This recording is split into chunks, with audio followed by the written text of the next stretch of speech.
We'll guide you through how to remove a Google account from an iPhone. If you find this useful, then consider subscribing and liking the video. Here we are on my iPhone, and so you no longer want to have a Google account on it. We're going to guide you through how you can go about removing it so it will no longer be on there.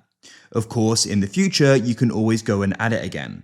When we go and remove it, it'll go and remove it from different apps on your iPhone, by the way, as well. So make sure this is full guide and don't go and skip ahead.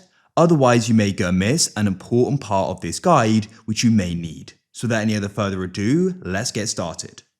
So what we need to do here is we need to go and find the Google app.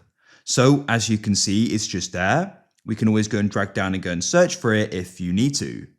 Now, what we're going to do is go and open it up just like so. So here we are. Now, you can do this as well if you've got multiple Google accounts in here as well and on your device. So what we're going to do is go to the top right and we're going to go and press on the profile icon like so. Then you're going to go and see the account here. What we need to do is we need to go and find the option for switch account and go and tap there. You'll see the different accounts.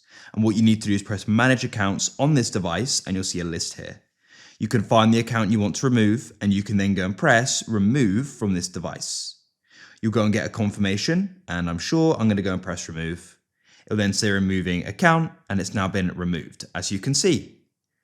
Now, another way you can go about this is by opening up the settings app on your iPhone.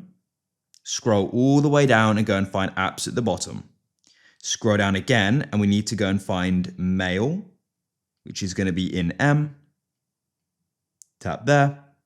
Then find mail accounts. And you need to go and find the account you want to remove and tap on it, and you can press delete account. Now, don't worry, this doesn't go and permanently go and delete it. It just goes and deletes it from the iPhone. The account will still exist and it could go and be added back again in the future. That's it.